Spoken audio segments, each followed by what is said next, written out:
Tiwari classes में आपका स्वागत है, जहां आपको मिलता है गुणवत्तापूर्ण शिक्षा और आपके सभी प्रश्नों की जानकारी सहज और सरल भाषा में, जिससे आपके आत्मविश्वास को मिलेगी एक नई उड़ान। YouTube और Google पर अभी जुड़े अमित तिवारी क्लासेस से और पेज को सब्सक्राइब कर ले। बेल टैब को दबाना ना भूले और लाइक और शेयर जरूर करें और पाएं पढ़ाई से संबंधित अपने सभी समस्याओं का समाधान। Hello guys, Amit Tiwari classes में आपका स्वागत है। अगर अभी भी आप लोग हमारे चैनल को सब्सक्राइब नहीं किए हैं तो चैनल को सब्सक्राइब कर लीजिए, क्योंकि अच्छी अच्छी वीडियोज़ मैं आपके लिए हम रेगुलर लेकर मैं आता रहता हूं। तो चलिए आज का हम लोग वीडियो प्रारंभ करते हैं। आज का जो वीडियो है मेरा वो क्लास 10th का 2021 पेपर, ये आप लोग देख रहे हैं एनुअल पेपर है वार्षिक, और ये सोशल साइंस का पेपर है और ये कंपलसरी सब्जेक्ट है। और जो सेट है ये डी सेट है। जो 2021 का वार्षिक, एक बार फिर से मैं दोहरा देता हूँ, 2021 का वार्षिक पेपर है, सोशल साइंस का है, यानी कि सामाजिक विज्ञान, और सेट डी है। और ये जो है विषय कोड 211 है।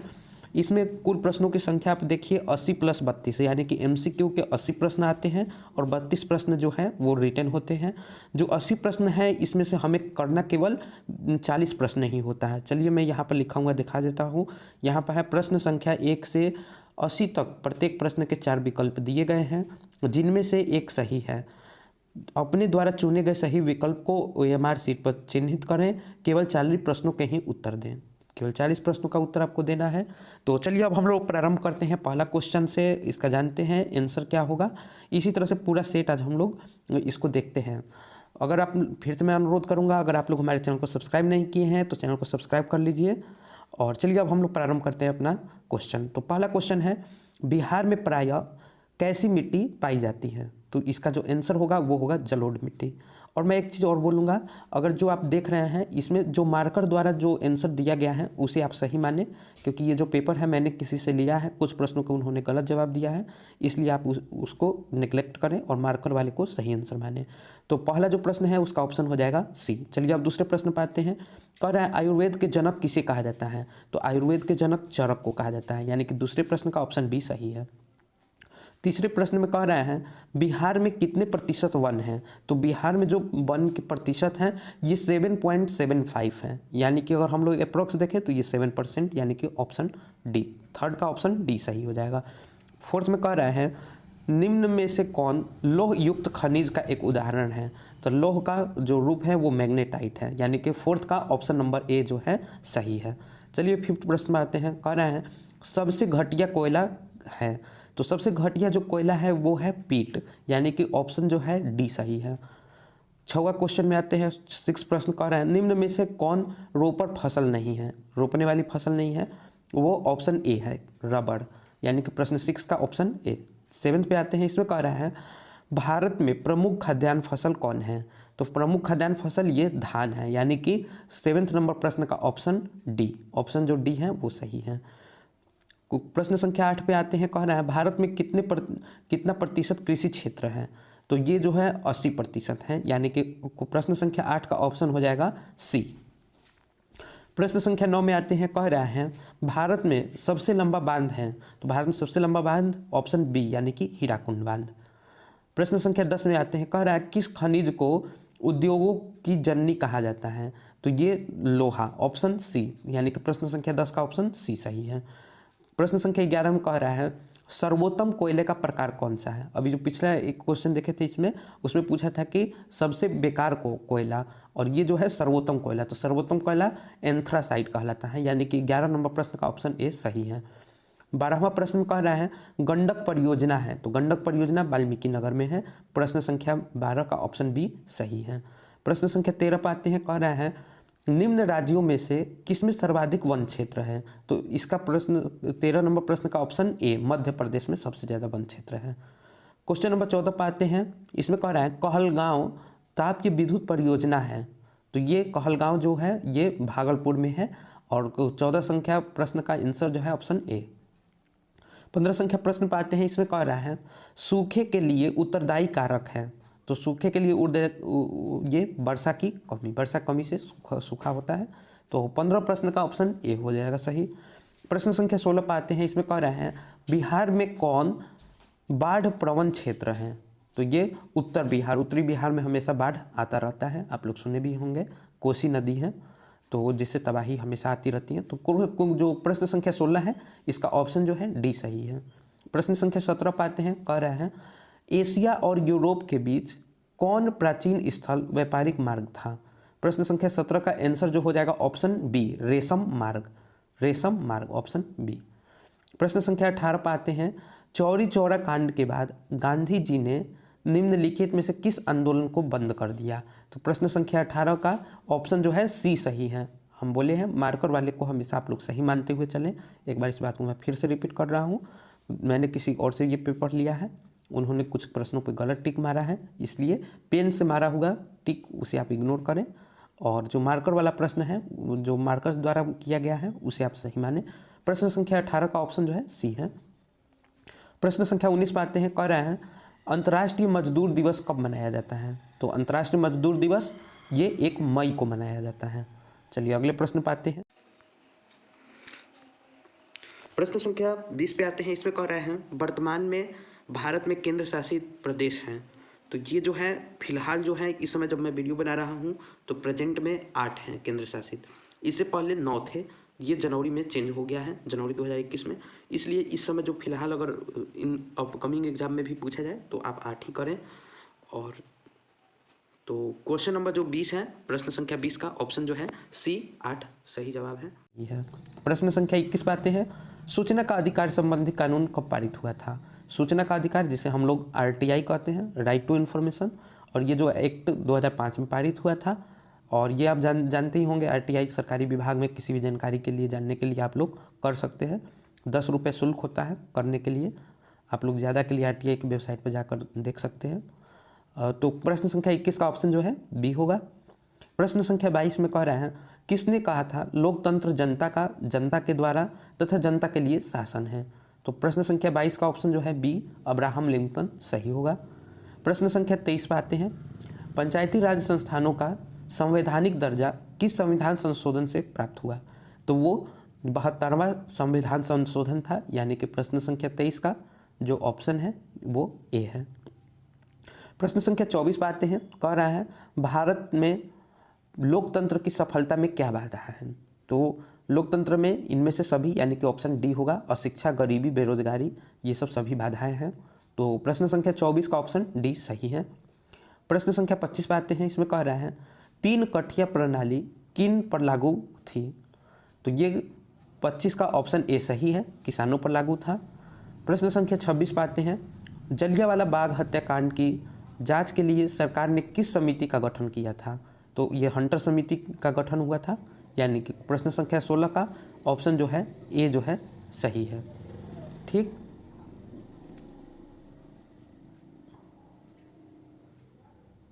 और अब हम लोग आते हैं प्रश्न संख्या 27 पे।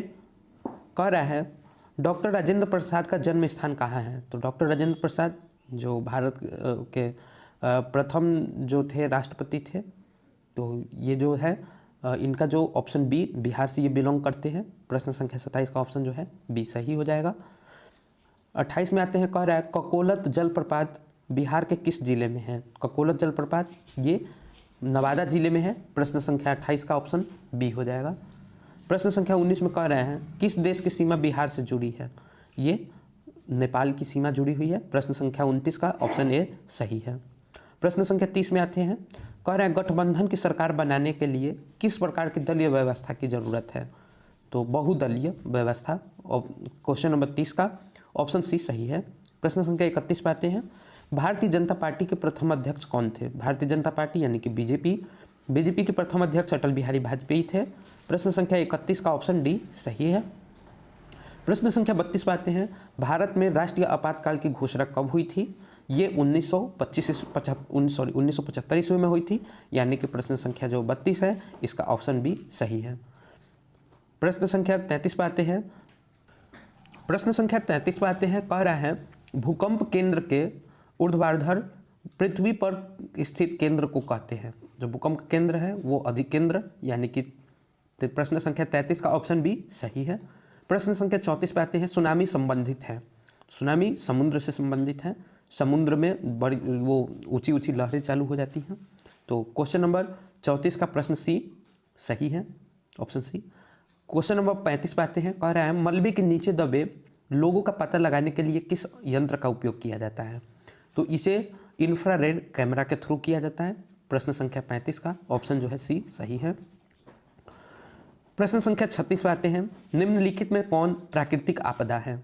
इसमें से प्राकृतिक आपदा जो गॉड द्वारा होती है वो है भूकंप, यानी कि प्रश्न संख्या 36 का ऑप्शन जो है सी सही है। प्रश्न संख्या 27। निम्नलिखित में से कौन खरीफ फसल है? खरीफ फसल यानी कि धान की फसल है, ऑप्शन डी। प्रश्न संख्या 37 का ऑप्शन डी। प्रश्न संख्या 38 में पूछ रहा है ऑपरेशन फ्लड क्या है? ऑपरेशन फ्लड डेयरी विकास के लिए है, डेयरी विकास के लिए, इसलिए जो 38 प्रश्न है इसका ऑप्शन बी जो है सही होगा। प्रश्न संख्या 39 पे आते हैं। कह रहा है रिजर्व बैंक ऑफ इंडिया की स्थापना कब हुई? तो रिजर्व बैंक ऑफ इंडिया की स्थापना सन 1935 में हुई थी। को प्रश्न संख्या 39 का ऑप्शन बी जो है सही है। प्रश्न संख्या 40 पे आते हैं। भारत में पहली सूती मिल कहाँ स्थित था? तो सूती कपड़ों का जो मिल था वो कोलकाता में स्थित हुआ था। प्रश्न संख्या 40 का ऑप्शन जो है डी सही है। प्रश्न संख्या 41 पे आते हैं। भारत में राष्ट्रीय आय की गणना कौन करता है? राष्ट्रीय आय की गणना ये केंद्रीय सांख्यिकी संगठन कहते हैं, इसे सीएसओ भी शॉर्ट में कहा जाता है। प्रश्न संख्या 41 का ऑप्शन ए सही है। प्रश्न संख्या 42 पे आते हैं। निम्न में से कौन पिछड़ा राज्य है? तो सबसे पिछड़ा राज्य तो बिहार, मतलब सबसे पिछड़ा नहीं, लेकिन इन चारों में पिछड़ा जो है सबसे पिछड़ा बिहार है। तो जो ऑप्शन है 42 प्रश्न का ऑप्शन डी। आर्थिक क्रियाओं का क्या उद्देश्य है? प्रश्न संख्या 43। आर्थिक क्रियाओं का क्या उद्देश्य है? तो ये है ऑप्शन डी जीविकोपार्जन सही होगा। ठीक। प्रश्न संख्या 44 पे आते हैं। भारत की राष्ट्रीय आय का सर्वप्रथम अनुमान किसने लगाया था? इसका जो ऑप्शन होगा दादा भाई नौरोजी, यानी कि इसकी अगर हम लोग बात करें प्रश्न संख्या 44 का ऑप्शन डी सही है। प्रश्न संख्या 45 में कह रहा है दीर्घकालिक ऋण प्रदान करने वाली संस्था कौन सी है? प्रश्न संख्या 45 का जो आंसर हो जाएगा वो बी भूमि विकास बैंक। प्रश्न संख्या 46 पे आते हैं। उपभोक्ता अधिकार दिवस कब मनाया जाता है? ऑप्शन है बी सही है, जो 15 मार्च है। तो 46 प्रश्न का ऑप्शन बी। 47 में आते हैं। पंजाब में भूमि निम्नीकरण का मुख्य कारण क्या है? तो ये प्रश्न संख्या 47 का ऑप्शन जो है डी अधिक सिंचाई, ये सही आंसर है। प्रश्न संख्या 48। सोपनी कृषि प्रचलित है, ये तो इस प्रश्न का जो आंसर है ऑप्शन डी उत्तराखंड में सही है। प्रश्न संख्या 49 में आते हैं। इसमें कह रहा है बिहार में रज्जू मार्ग कहाँ है? रज्जू मार्ग राजगीर में है। प्रश्न संख्या 49 का ऑप्शन जो है बी सही है। प्रश्न संख्या 50। सासाराम नगर का विकास कब हुआ? ये मध्य युग में हुआ था। प्रश्न संख्या 50 का ऑप्शन ए सही होगा। प्रश्न संख्या 51 पर आते हैं। गोविंद सागर कृत्रिम जलाशय संबंधित है, ये कहाँ स्थित है? हीराकुंड बांध पे है। तो प्रश्न संख्या 51 का ऑप्शन जो है बी सही होगा। प्रश्न संख्या 52 में आते हैं। सर्वाधिक भूस्खलन प्रवण राज्य है, ऑप्शन ए उत्तराखंड इसका सही होगा। प्रश्न संख्या 53। बिहार का कौन सा भाग सर्वाधिक सूखा प्रवण है? तो सूखा जहाँ रहता है वो पूर्वी बिहार है। प्रश्न संख्या 53 का ऑप्शन बी सही होगा। प्रश्न संख्या 54 में आते हैं। 1871 में कौन सी संधि हुई थी? तो ये फ्रैंकफर्ट की संधि हुई थी, ये आप लोग जानते भी होंगे। फ्रैंकफर्ट से 2 क्वेश्चन इसमें पेपर में पूछा हुआ है। तो 1871 में जो संधि हुई थी वो फ्रैंकफर्ट की संधि थी, ऑप्शन ए सही है। प्रश्न संख्या 55 पे आते हैं। 1830 की क्रांति के बाद फ्रांस के किस प्रकार का शासन स्थापित हुआ? तो ये ऑप्शन बी संवैधानिक राजतंत्र सही होगा। प्रश्न संख्या 56 पे आते हैं। कह रहा है रूस की बोल्शेविक क्रांति का नेतृत्व किसने किया? इसका जो नेतृत्व किए थे वो लेनिन थे। प्रश्न संख्या 56 का ऑप्शन सी सही होगा। प्रश्न संख्या 57 पे आते हैं। निम्नांकित में कौन संचार सेवाओं का अंग है? संचार सेवाओं का यानी कि आदान प्रदान हम लोग कर सकते हैं, समाचार, टेलीफोन, टेलीविज़न, ये तीनों सही है, यानी कि ऑप्शन डी इनमें से सभी ऑप्शन होगा, यानी कि प्रश्न संख्या 57 का ऑप्शन डी सही होगा। प्रश्न संख्या 58 पर आते हैं। कह रहे हैं मानवीय पूंजी निर्माण का मुख्य घटक है, ये स्वास्थ्य, आवास, शिक्षा एवं प्रशिक्षण सभी हैं, यानी कि प्रश्न संख्या 58 का ऑप्शन डी सही होगा। प्रश्न संख्या 59 पे आते हैं, कह रहा है वैश्वीकरण का अर्थ है। वैश्वीकरण का अर्थ विश्व अर्थव्यवस्था से समन्वय, यानी कि प्रश्न संख्या 59 का ऑप्शन जो है सी सही होगा। प्रश्न संख्या 60 पे आते हैं, कह रहा है अर्थव्यवस्था के किस क्षेत्र से हरित क्रांति संबंधित है। तो ऑप्शन ए प्राथमिक क्षेत्र, प्रश्न संख्या 60 का ऑप्शन ए सही होगा। प्रश्न संख्या 61 पे आते हैं, निम्नलिखित में से कौन सा संस्थान भारत में मुद्रा जारी करने के लिए अधिकृत है। तो रिजर्व बैंक ऑफ इंडिया, मुद्रा पर ये लिख के भी आता है। तो प्रश्न संख्या 61 का ऑप्शन ए सही होगा। बिहार राज्य है, बिहार राज्य कृषि प्रधान राज्य है, प्रश्न संख्या 62 का ऑप्शन डी सही होगा। प्रश्न संख्या 63 में आते कह रहा है निम्नलिखित में कौन हमारे रहन सहन के स्तर को प्रभावित करता है। इसका ऑप्शन जो है अप्रोप्रिएट आंसर ऑप्शन सी प्रति व्यक्ति आय, यानी कि 63 प्रश्न का ऑप्शन सी सही होगा। प्रश्न संख्या 64 में आते हैं, बिहार में कितने जिले हैं। कुल 38 जिले हैं, प्रश्न संख्या 64 का ऑप्शन जो है डी सही होगा। प्रश्न संख्या 65 में कह रहा है संपूर्ण क्रांति का नेतृत्व किसने किया था। ये जयप्रकाश नारायण किए थे, प्रश्न संख्या 65 का ऑप्शन डी होगा सही। प्रश्न संख्या 66 बांग्लादेश कब स्वतंत्र हुआ। ये 1971 में हुआ, यानी कि प्रश्न संख्या 66 का ऑप्शन सी सही होगा। प्रश्न संख्या 67 पे आते हैं, भारत में किस राज्य में सर्वाधिक पंचायती राज की शुरुआत हुई, सर्वप्रथम पंचायती राज की शुरुआत हुई। तो पंचायती राज की शुरुआत सर्वप्रथम राजस्थान में हुई थी। प्रश्न संख्या 67 का ऑप्शन ए सही होगा। प्रश्न संख्या 68 पे आते हैं, निम्नलिखित में से कौन केंद्र शासित प्रदेश है। केंद्र शासित प्रदेश चंडीगढ़ है, प्रश्न संख्या 68 का ऑप्शन जो है सी सही है। प्रश्न संख्या 69 में आते हैं, संघ सरकार का उदाहरण है। संघ सरकार अमेरिका में चलती है, प्रश्न संख्या 69 का ऑप्शन ए जो है सही है। प्रश्न संख्या 70 पे आते हैं, भारत का केंद्रीय बैंक कौन है। ये रिजर्व बैंक ऑफ इंडिया है, प्रश्न संख्या 70 का ऑप्शन जो है सी सही है। प्रश्न संख्या 71 पे आते हैं, कृषि उत्पादों के मानवीकरण के लिए किस मानक का प्रयोग किया जाता है। कृषि उत्पादों के लिए एक मार्क का प्रयोग किया जाता है, ऑप्शन बी होगा। हॉलमार्क ये सब सोने चांदी और पे होता है, माप तौल वाली चीज़ों पे। तो इसका जो है प्रश्न संख्या 71 का ऑप्शन बी एक मार्क सही होगा। प्रश्न संख्या 72 पे आते हैं, कह रहा है निम्नलिखित में से कौन प्राथमिक क्षेत्र से संबंधित है। प्राथमिक क्षेत्र में कृषि क्षेत्र आता है, प्रश्न संख्या 72 का ऑप्शन जो है सी सही होगा। प्रश्न संख्या 73 पे आते हैं, जर्मनी के एकीकरण के लिए कौन उत्तरदायी था। तो इसका आंसर हो जाएगा बिस्मार्क, प्रश्न संख्या 73 का ऑप्शन बी सही होगा। प्रश्न संख्या 74 में कह रहा है फ्रैंकफर्ट की संधि किस वर्ष हुई थी। किस वर्ष हुई थी, 1871 में। प्रश्न संख्या 74 का ऑप्शन जो है डी सही होगा। प्रश्न संख्या 75 में कह रहा है सेफ्टी लैंप का आविष्कार किसने किया था। सेफ्टी लैंप का आविष्कार हम्फ्री डेवी ने किया था, प्रश्न संख्या 75 का ऑप्शन ए सही होगा। प्रश्न संख्या 76 पे आते हैं, कह रहा है भारत छोड़ो आंदोलन का प्रसिद्ध नारा क्या है। भारत छोड़ो आंदोलन करो या मरो, ठीक। प्रश्न संख्या 76 ऑप्शन बी सही। प्रश्न संख्या 77 पे आते हैं, कह रहा है समाजवादियों के बाइबिल किसे कहा जाता है। समाजवादियों की बाइबिल किसे कहा जाता है। प्रश्न संख्या 77 का ऑप्शन बी दास कैपिटल होगा। प्रश्न संख्या 78 पे आते हैं, भारतीय राष्ट्रीय कांग्रेस की स्थापना कब हुई थी। सन 1885 ईस्वी में हुई थी, प्रश्न संख्या 78 का ऑप्शन बी सही है। प्रश्न संख्या 79 में गांधी जी ने भारत में सत्याग्रह का पहला प्रयोग किया था। ये ऑप्शन ए चंपारण से किया था, प्रश्न संख्या 79 का ऑप्शन ए सही होगा। प्रश्न संख्या 80 पे आते हैं, मुद्रण का आविष्कार कहाँ हुआ। मुद्रण का आविष्कार चीन में हुआ, प्रश्न संख्या 80 का ऑप्शन जो है सी सही है। तो गाइज इस प्रकार से इसमें 80 प्रश्न थे एमसीक्यू में, और ये 80 प्रश्न हम लोग कर लिए हैं। आई थिंक आप लोग को बहुत अच्छा समझ भी आ गया होगा। ये 2021 का पेपर था, बाकी भी और भी चैनल पर मैथ हुआ पेपर उसको सॉल्व करके डाला जा चुका है, और साइंस है वो भी डाला जा चुका है, और सोशल साइंस भी डाला जा चुका है। इंग्लिश भी बचा हुआ जो सब्जेक्ट है वो भी जल्द डाला जाएगा। 12th क्लास का भी अब बहुत जल्द डाला जाएगा।